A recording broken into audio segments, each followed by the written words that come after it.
Première conférence de Carême de l'année 2021 et nous accueillons donc en voisin le Père Antoine Nouavi qui nous fait la joie de nous rejoindre depuis les Sables d'Olonne où vous êtes curé. Vous êtes habitué de La Rochelle, hein. Le Père Nouavi a déjà donné un cours au CET et donc il nous rejoint aujourd'hui pour cette première conférence de Carême. Donc vous êtes d'origine béninoise, ce qui a influencé notamment vos travaux universitaires puisque vous êtes docteur en théologie et vous avez soutenu une thèse sur la Pâque pour l'Afrique, dans laquelle, si je ne me trompe pas, vous appelez l'Afrique et les Africains un développement non pas calqué sur l'Occident, mais un développement qui serait une véritable conversion à la suite du Christ, pour que la richesse de ce continent transparaisse dans l'avenir de son Église. Aujourd'hui, vous venez donc nous enseigner, ce que vous savez très bien faire, puisque vous intervenez à l'UCO, l'Université catholique de l'Ouest, à Angers, et puis à l'ICES, à La Roche-sur-Yon. Vous venez nous enseigner sur un thème que l'Église travaille depuis pas mal de mois, d'années, vivre en chrétien dans ce monde qui ne l'est plus. Le titre de cette conférence nous rappelle furieusement notamment le titre du célèbre livre de Rod Dreher, le Paris bénédictin, qui est paru il y a 2 ou 3 ans et puis qui a fait beaucoup discuter. En France, il y a eu quelques réponses, notamment le célèbre journaliste François Huguenin qui a écrit le Paris chrétien, un peu en réponse à la thèse de Rod Dreher, et puis Erwan Le Moredec aussi sur la question identitaire. Les universitaires aussi s'étaient penchés sur la question, hein, Guillaume Cuchet qui viendra normalement au mois de janvier, un universitaire à Paris qui viendra au mois de janvier pour la démarche synodale du diocèse et qui a traité cette question d'un point de vue plus historique et sociologique. En tout cas, c'est une question qui nous habite vraiment. Voilà, il y a toute cette littérature, c'est parce que c'est une question qui habite les chrétiens et les catholiques de ce temps en France. Nous voyons une société qui s'autonomise de plus en plus et une foi que nous devons vivre dans un contexte toujours en mutation et qui s'éloigne a priori de l'Évangile. Alors vous allez nous aider à réfléchir, Père Nouavi, sur cette question. Comment nous pouvons, nous, chrétiens de La Rochelle, vivre ce christianisme dans cette ville, dans ce diocèse, dans ce pays où, a priori, le christianisme n'est plus un marqueur? Je vous laisse donc la parole. Merci. Merci mon Père pour votre accueil. C'est avec beaucoup de joie que je viens à La Rochelle, que je connais un peu. Je viens du diocèse voisin de Luçon et c'est une grande joie de revenir ici. J'avais prononcé cette conférence l'année dernière, j'étais le premier à commencer la série quand quelques jours après on a été confinés.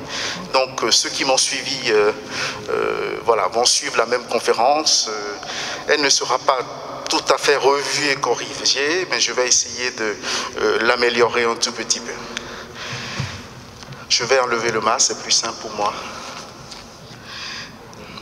Alors, mes origines béninoises, ma charge de curé des Sables d'Olonne ont fait de moi un observateur et un modeste acteur de la vie du diocèse de Luçon et celle d'ailleurs. À ce niveau privilégié d'observation, combiné à ma charge de chargé d'enseignement dans quelques universités catholiques françaises, je confronte constamment les diagnostics des historiens, des sociologues de l'histoire religieuse française avec la pratique et la vie de nos paroisses rurales et citadines.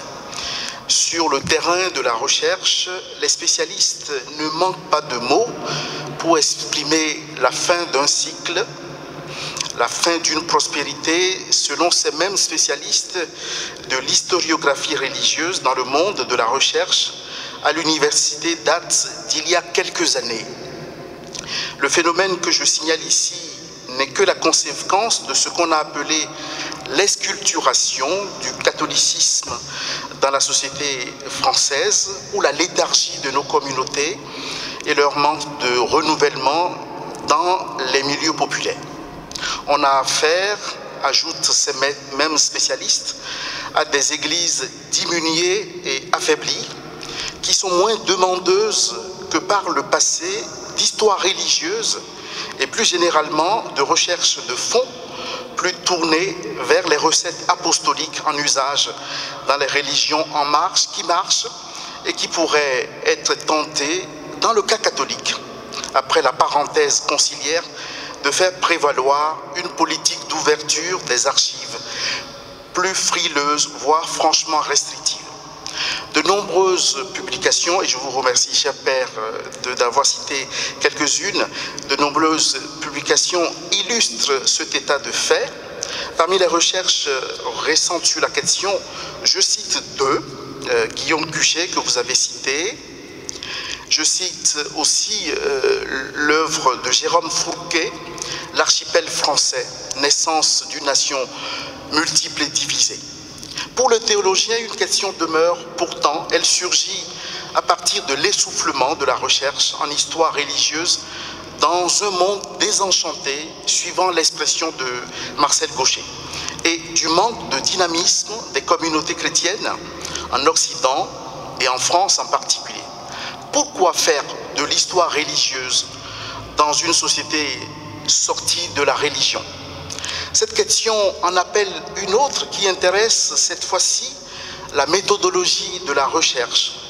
Comment faire de la recherche religieuse dans une société sortie de la religion? Nos facultés de théologie ne sont pas que confrontées à cette question cruciale, elles en subissent déjà les conséquences.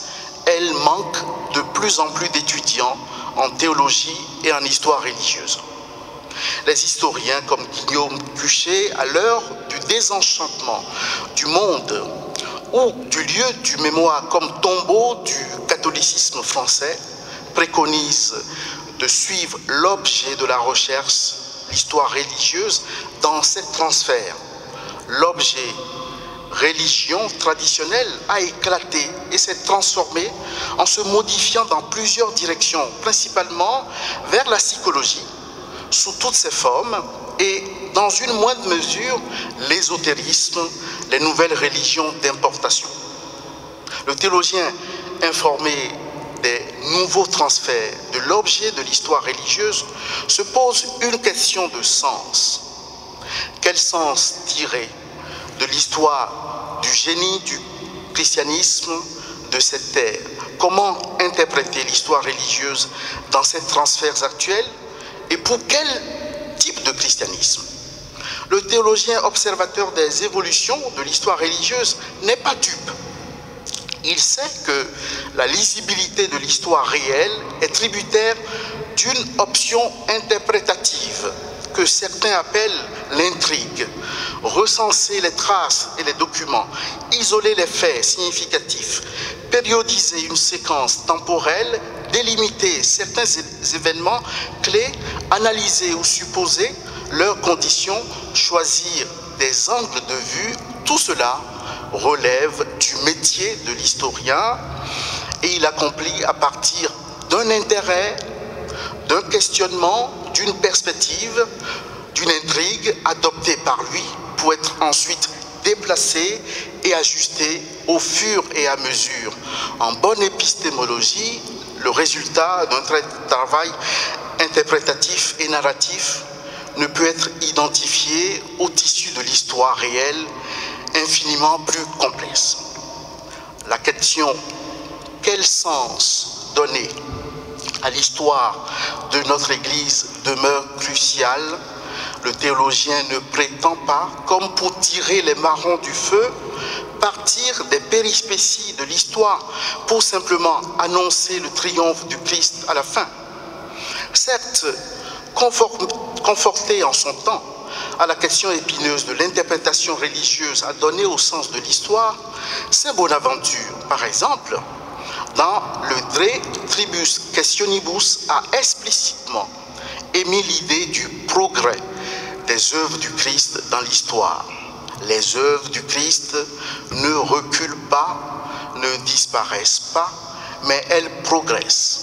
Beaucoup de réflexions de ce genre nous précèdent. Le théologien s'en nourrit. Enrichi de toutes ces leçons de l'histoire, le théologien opère un transfert. Il ne fait pas de l'histoire pour l'histoire. Dans les périodes où se manifestent les génies de notre Église et celles dans lesquelles on préfère s'intéresser aux mutations de l'histoire religieuse du catholicisme en Occident et en France en particulier, le théologien ne quitte pas du cœur et des yeux de la recherche le corps vivant du Christ dans les communautés rassemblées en son nom.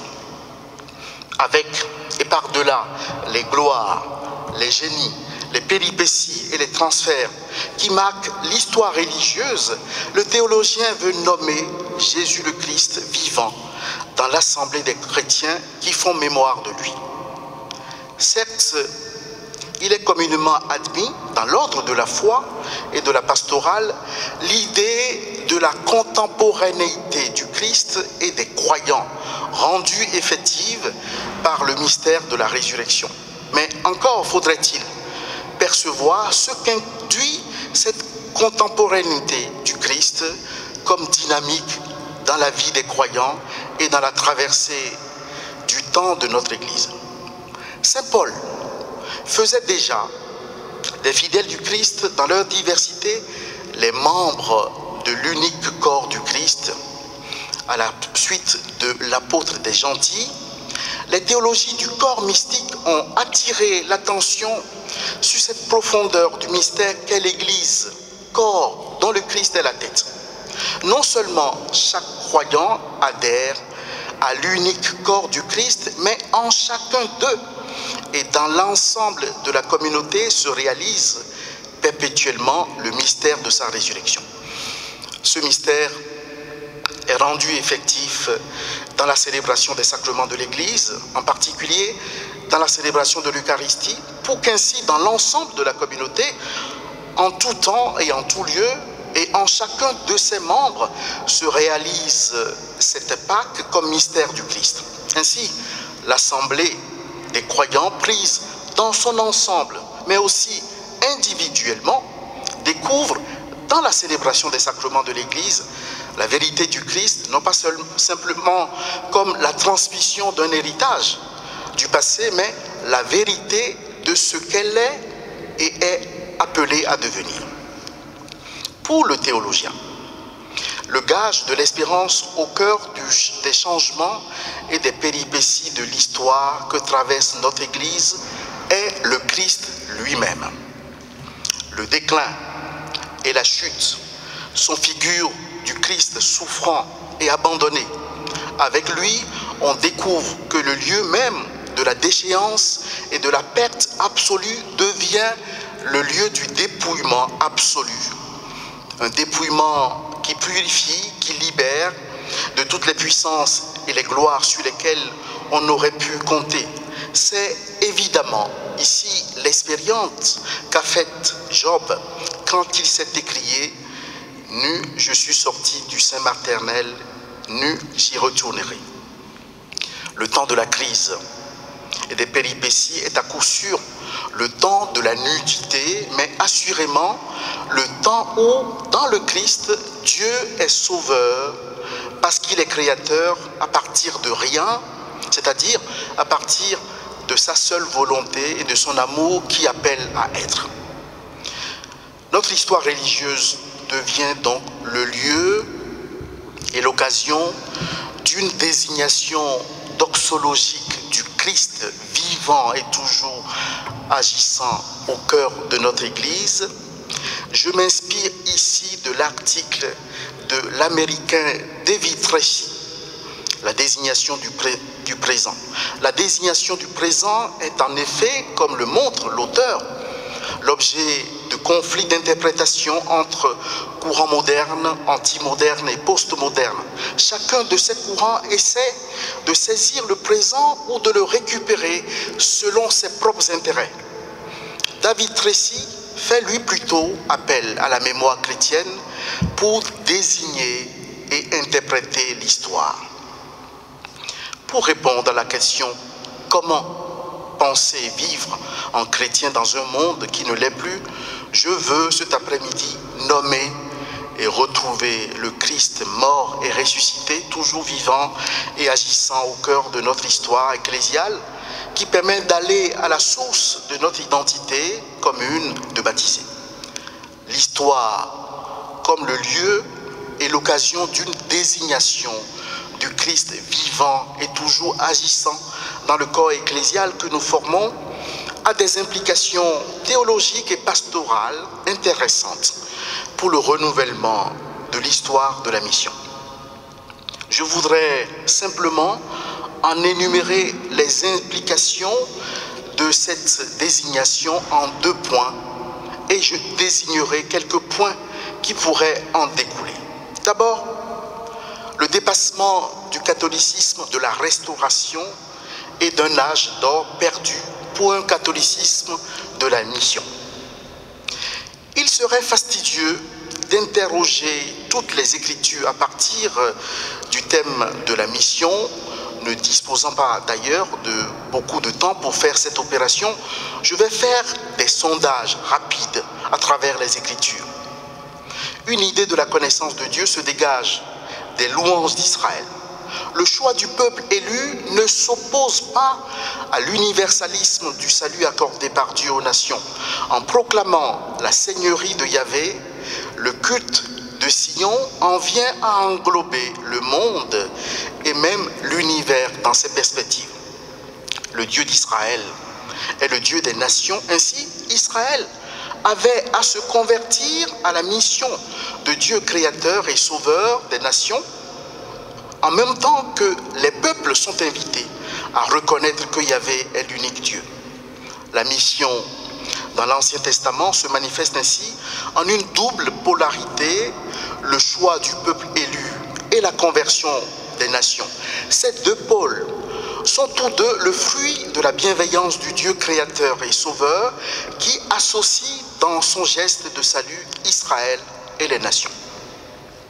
À l'heure du Nouveau Testament, nous savons que la mission de Dieu est devenue celle du Fils. Jésus le Christ a incarné en sa personne la mission du Père, il est le royaume. Dans un livre de Jacob Neusner, rendu célèbre en milieu francophone par le pape émérite Benoît XVI, un rabbin rend compte à ses confrères du message que Jésus est venu annoncer. À la question « Qu'a-t-il annoncé ?» le rabbin répond « Lui ». À une autre question « Qu'a-t-il ajouté à la Torah ?» Le rabbin répondit « Lui ». Jésus, en fait, s'est annoncé lui-même.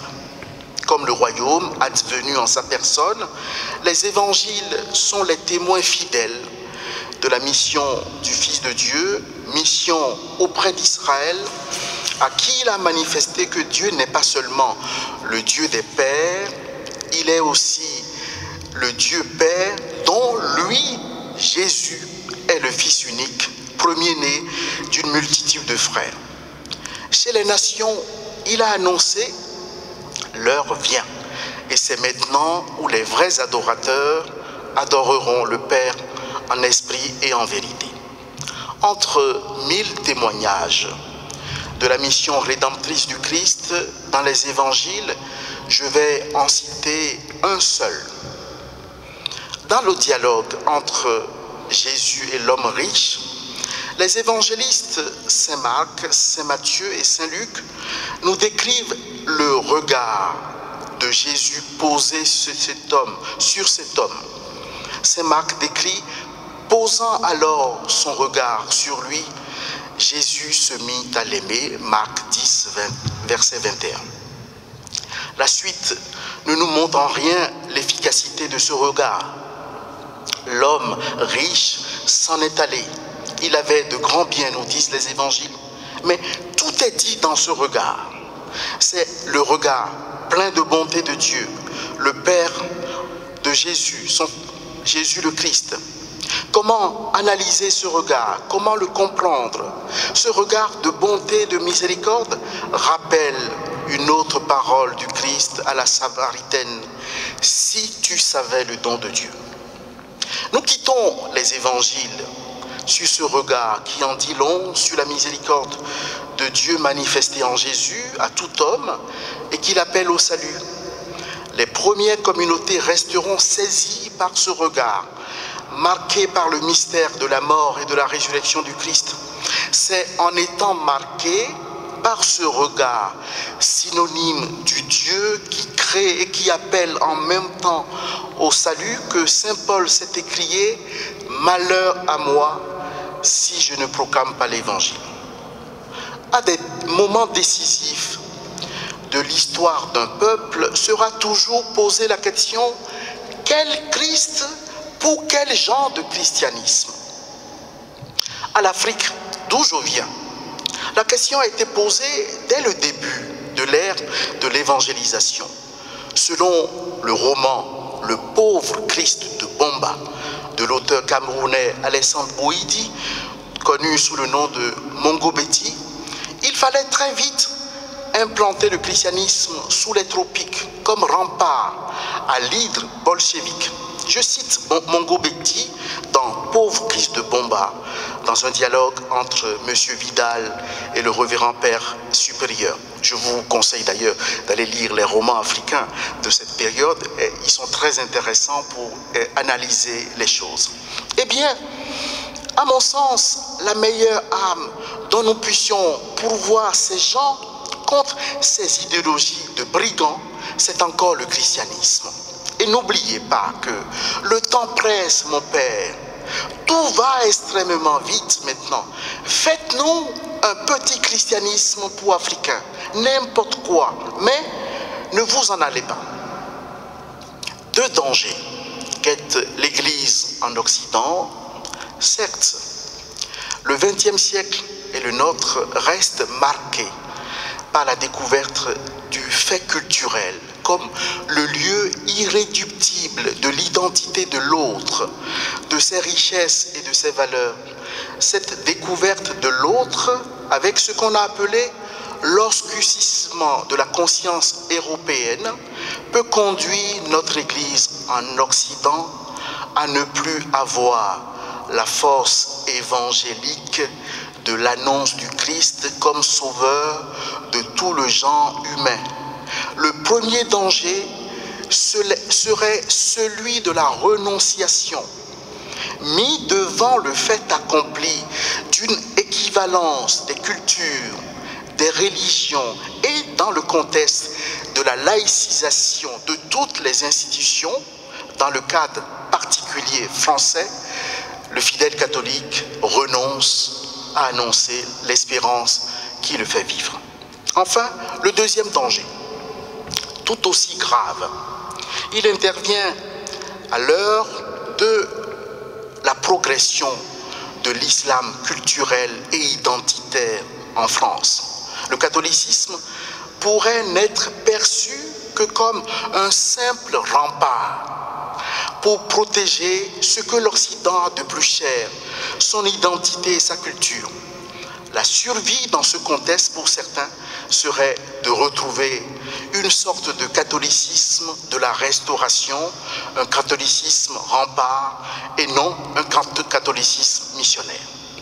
Je ne souhaite pas en rester à ces prédictions, je défends plutôt l'émergence d'un corps d'espérance inscrit au cœur de notre foi.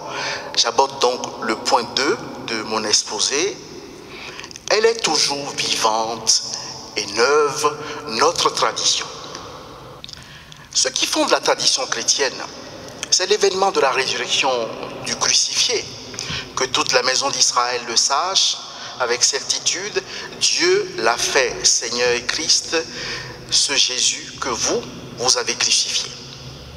La bonne nouvelle de l'Évangile porte sur un événement qui a eu lieu et qui s'éloignera toujours plus dans le passé. Mais la tradition porte en même temps sur la contemporanéité de celui qui est attesté comme le ressuscité, toujours vivant et qui nous envoie sans cesse en mission. La mission à laquelle le ressuscité nous appelle, c'est la mission d'une écoute actuelle de la parole de Dieu comme parole qui fait l'actualité.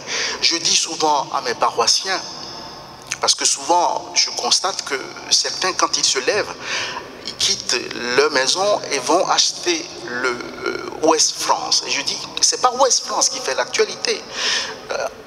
la première des choses à lire, c'est de lire la parole de Dieu. Ne courez pas vers Ouest France. Je n'ai rien contre Ouest France. N'allez pas d'abord acheter Ouest France. Écoutez la Bible avant d'aller acheter Ouest France. Il y a à écouter la parole du Christ comme son mode de présence et son mode d'être avec nous. Il est ressuscité, il est avec nous. Ainsi, la mémoire chrétienne n'est pas faite que d'un simple souvenir, c'est une mémoire vive. La tradition chrétienne est donc la tradition du neuf. Je cite le philosophe Éric Veil. Son approche de la tradition est assez suggestive. Où est le bien que nous puissions le servir? Notre tradition est la tradition qui met sans cesse en question sa propre validité, qui à chaque moment de son destin historique a eu à décider et continuera d'avoir à décider de ce que nous devons faire pour nous rapprocher de la vérité, de la justice, de la sagesse. Notre tradition est la tradition qui ne se satisfait pas de la tradition. Fin de citation. La tradition que nous avons reçue n'est donc pas figée. De même, nous n'avons pas à nous satisfaire de ce qui se fait. Notre tradition chrétienne nous invite au dépassement et à l'invention. Sur ce point, nous devrions nous inspirer du discours du Saint-Pape Jean XXIII à l'ouverture du Concile Vatican II. C'était le 11 octobre 1962.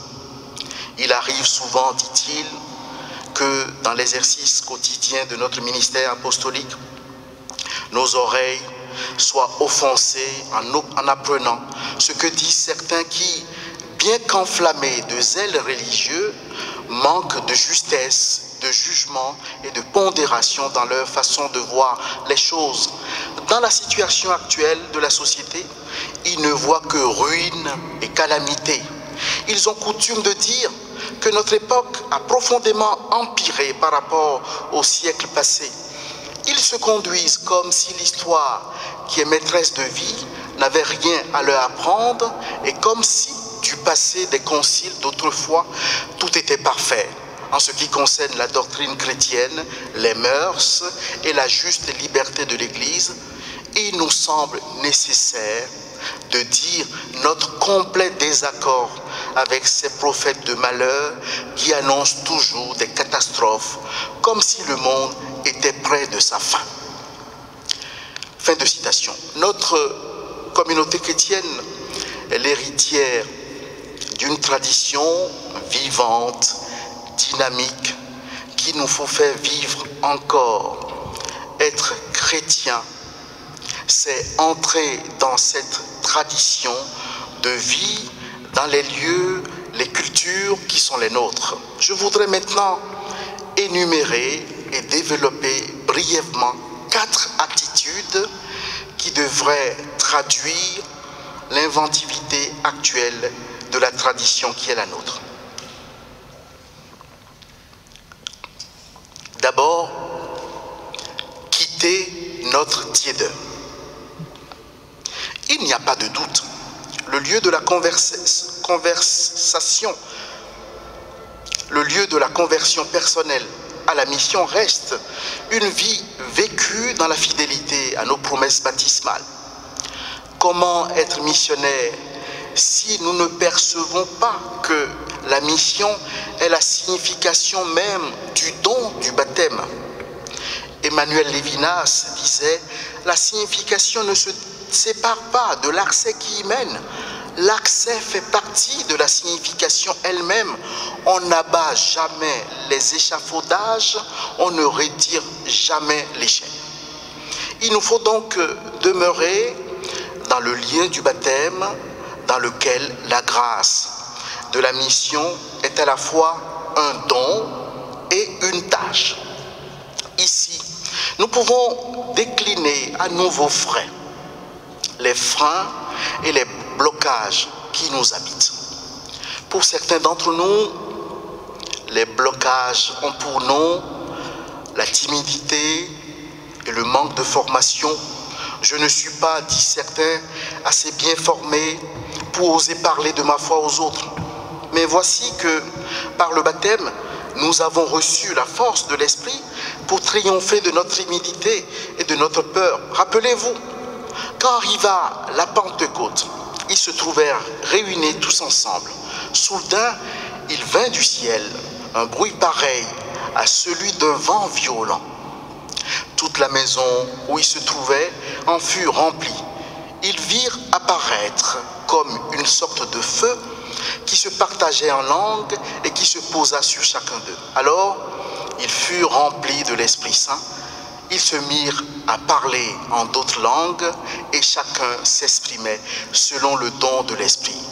Nous avons reçu le même Esprit que les apôtres au baptême et à la confirmation. À ceux qui sont timides et à ceux qui ne se sentent pas bien formés, l'Esprit de Pentecôte dit « Allez vous former pour vivre pleinement votre baptême ». En France, nous sommes particulièrement gâtés. Les lieux de formation sont nombreux. Les propositions de formation sont nombreuses. On a l'embarras de choix. Mon ministère de prêtre en paroisse ces dernières années est doublé d'un autre ministère de formation universitaire. Parmi mes étudiants des week-ends, quand j'étais à Paris, il y a quelques années, il y en avait une qui était en même temps commissaire de police et qui travaillait dans les renseignements généraux. Pendant nos cours, elle restait reliée à son service par téléphone. Je connais beaucoup qui font des kilomètres pour suivre des cours. Vouloir, c'est donc pouvoir. Pour certains d'entre vous, vivre du baptême, c'est vivre une foi privée. Pour eux, la vie de la foi réside dans le seul à seul avec Dieu, dans la prière. Ce sont les contemplatifs dans le mauvais sens du terme. À cela, l'Esprit de Pentecôte dit ceci: je connais ta conduite, ton amour, ta foi, ton sens du service, ta persévérance, mais j'ai contre toi que tu n'es ni froid, ni brûlant. Mieux vaudrait que tu sois ou froid ou brûlant. Aussi, puisque tu es tiède, je vais te vomir. Ce serait dommage d'être vomi tout en étant pieux.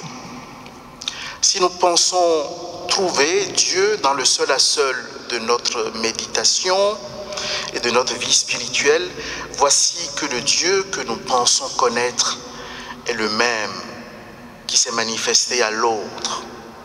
Nous le connaîtrons davantage en allant partager avec l'autre. J'ai évoqué tout à l'heure le terme, en d'autres termes ici, le terme de la traçabilité de la miséricorde. Il est particulièrement opératoire ici. Enfin, certains d'entre nous se sentent prisonniers de leurs péchés et de leur témoignage chrétien sans fruit apparemment. Pour eux, le lieu de la mission est le lieu de la conversion permanente. Il faut se convertir, évidemment. Il faut se laisser convertir par l'autre. L'Épître aux Hébreux invitait déjà les fidèles à la reconnaissance transformante en ces termes: faisons attention les uns aux autres pour nous stimuler dans la charité et les œuvres bonnes. En allant vers l'autre, je suis en chemin de conversion. L'autre me convertira autant que je le convertirai. Et surtout, je dois toujours faire et dire comme saint Paul: prenez-moi pour modèle. Mon modèle à moi, c'est le Christ. Deuxième implication, devenir l'âme de la cité. Une lettre ancienne, la lettre à Dionyette, donne une idée de ce qu'on pourrait appeler la spécificité ou le spécifisme chrétien. Je le cite: les chrétiens ne se distinguent des autres hommes ni par le pays, ni par le langage, ni par les vêtements. Ils n'habitent pas des villes qui leur soient propres. Ils ne se servent pas de quelque dialecte extraordinaire, leur genre de vie n'a rien de singulier. Ce n'est pas à l'imagination ou aux rêveries d'esprits agités que leur doctrine doit sa découverte. Ils ne se font pas comme d'autres, les champions d'une doctrine humaine. Ils se répartissent dans les cités grecques et barbares, suivant le lot échu à chacun.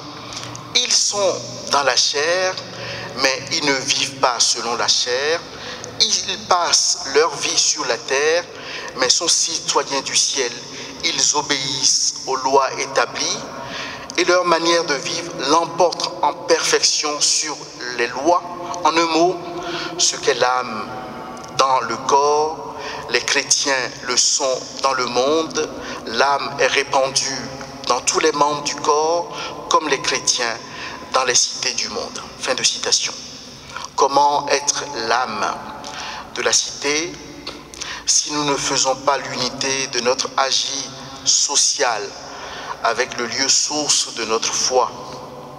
Il y a fondamentalement à refonder notre action sociale à partir du lieu même de la célébration comme lieu source où le mystère de Dieu est livré aux hommes, pour que les hommes s'ouvrent à ce mystère qui leur est ainsi révélé et communiqué. Au nom de cette vision organique, le dernier rapport, parce qu'il n'y en a pas eu d'autres, rapport d'Agens, dénonçait déjà nos dichotomies pastorales. Le rapport d'Agens dit ceci: mais il y a sans doute plus grave, c'est la dissociation accentuée entre le culte, disons la pratique sacramentelle des fidèles, et la culture catholique. La seconde étant l'objet d'une réelle attention de la part des autorités culturelles et politiques, mais sans qu'elle soit habituellement rattachée à ce qui en demeure la source, la célébration du mystère de la foi. Sans doute faudrait-il reconnaître que nous avons eu notre part de responsabilité dans ce domaine lorsque, il y a, on peut dire, une cinquantaine d'années maintenant, nous avons insisté sur la distinction, voire la séparation entre le culte et la mission, en donnant parfois la priorité à la seconde et en dévaluant plus ou moins le premier. Nous n'en sommes plus là et aujourd'hui, il est évident pour la plupart des catholiques que la vie, la mission, la communion et la mission de l'Église ont leur source dans la prière, dans la liturgie, dans la pratique sacramentelle. J'insiste de plus en plus auprès de mes paroissiens que nous sommes une religion. Nous ne sommes pas une ONG. Nous sommes une religion et donc, puisque nous sommes des religieux, nous ne pouvons pas faire fi du culte. Le culte est le lieu source de notre agir social et politique. Cette vision organique de la présence de l'Église au monde à partir de la célébration a déjà été mise en exergue dans l'encyclique du pape Benoît XVI. Pour le pape, le service du frère naît de la célébration. Entre les deux, il n'y a pas de césure. Je ne vais pas vous citer le pape, c'est long, je vous donne la référence, c'est Benoît XVI dans l'encyclique Deu Caritatis, le numéro 21. Troisième point, troisième conséquence, la charité comme recherche et traçabilité de la miséricorde. La mission est partage, recherche de la miséricorde de Dieu manifestée envers tout homme. Ici précisément, le thème adéquat, c'est, comme je l'ai dit tout à l'heure, le thème de la traçabilité de la miséricorde. La miséricorde qui nous a saisis, nous avons à la partager, à aller à la découverte de cette miséricorde manifestée aux autres. Par l'œuvre de la mission, il y a concrètement à découvrir chez l'autre vers lequel nous allons non seulement ce que nous voyons, mais tout autant ce que nous croyons. Là, je paraphrase le pape Paul VI. la miséricorde de Dieu dans laquelle nous sommes, nous le voyons et nous le découvrons à travers l'autre. Le compte-rendu de Pierre après sa mission à Jaffa est suggestif à ce propos. Et voilà qu'à l'instant même, devant la maison où j'étais, survinrent 3 hommes qui m'étaient envoyés de Césarée. L'Esprit me dit d'aller avec eux sans me faire de scrupules. Les 6 frères qui sont ici m'ont accompagné et nous sommes entrés chez le centurion Corneille. Il nous raconta comment il avait vu dans sa maison l'ange qui venait lui dire « Envoie quelqu'un à Jaffa pour convoquer Simon, surnommé Pierre. Il t'adressera des paroles par lesquelles tu seras sauvé, toi et toute ta maison. » Au moment où je prenais la parole, l'Esprit s'empara de ceux qui étaient là, comme il avait fait au commencement pour nous. Alors, je me suis rappelé la parole que le Seigneur m'avait dite. Jean a baptisé avec de l'eau, mais vous, c'est dans l'Esprit Saint que vous serez baptisés. S'ils ont reçu de Dieu le même don que nous, en croyant au Seigneur Jésus-Christ, qui étais-je, moi, pour empêcher l'action de Dieu? En entendant ces paroles, ils se calmèrent et ils rendirent gloire à Dieu en disant, voici que les païens eux-mêmes ont reçu de Dieu la conversion qui fait entrer dans la vie. Fin de citation. Mais reconnaître la miséricorde de Dieu qui nous a précédés ne doit pas nous pousser à parler naïvement d'ouverture au monde. Je cite encore le rapport d'Agence. Il ne faut donc pas parler naïvement d'ouverture au monde. Il faut dire très clairement que l'Église témoigne du don de Dieu dans un monde qui continue à résister ou à se fermer à ce don. L'évangélisation a souvent l'allure d'un combat. Fin de citation. L'évangélisation est donc un combat. Il ne faut pas hésiter à dire à notre monde, au nom même de la miséricorde, que Dieu le juge. Dieu juge le mauvais du monde, mais le lieu du jugement de Dieu est aussi le lieu où il le relève. Mais encore, faudrait-il entendre sa parole? Il nous revient d'annoncer cette parole de Dieu et de la porter par le témoignage de nos vies. Je vais conclure ces 3 piliers en donnant un exemple de ce qu'est la mission des baptisés. Je ne sais pas faire de la cuisine, mais je crois qu'une recette de cuisine est la chose la plus expressive de ce qu'est la mission. Quand un cuisinier trouve une bonne recette de cuisine, il expérimente lui-même certainement. S'il est satisfait de sa recette, au prochain dîner ou déjeuner offert aux invités, il partage le fruit de sa découverte et de son expérimentation. On ne peut apprécier un bon repas si on n'est pas soi-même un bon gourmet. À partir de cette image, on peut dire ceci de la mission des baptisés. Être missionnaire, c'est dire et manifester dans sa vie et par sa vie que Dieu nous a transformés. Dieu a renouvelé nos vies par sa miséricorde. Il n'y a aucun mal à manifester aux autres que Dieu a changé ma vie, que c'est lui qui me fait vivre. Ceux qui nous voient vivre et qui savent apprécier la vraie vie, la vie bonne, ne manqueront pas de se laisser interpeller. Je voudrais finir cette méditation en indiquant un lieu spécifique où doit se vivre la mission. Ce lieu, c'est la famille. L'exhortation apostolique Christi Fideles Laeti du pape Jean-Paul II le signalait avec acuité.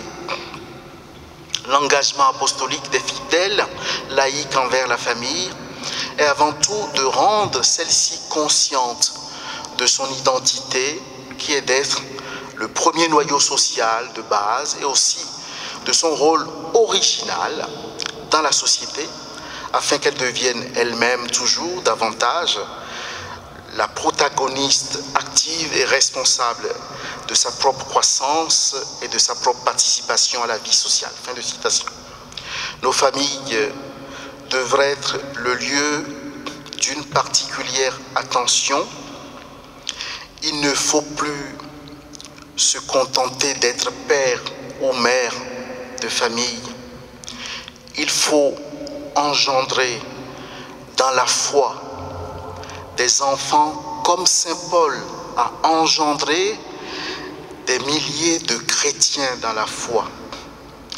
Tout ceci ne peut se faire sans une vie de prière intense. Le temps de carême est le temps favorable pour nous tous. Ce temps est favorable parce qu'il nous permet de nous ressourcer au foyer de la miséricorde divine. Puisse le Seigneur nous renouveler pour que nous puissions tenir nos lampes allumées au cœur de la cité qui est la nôtre. Je vous remercie.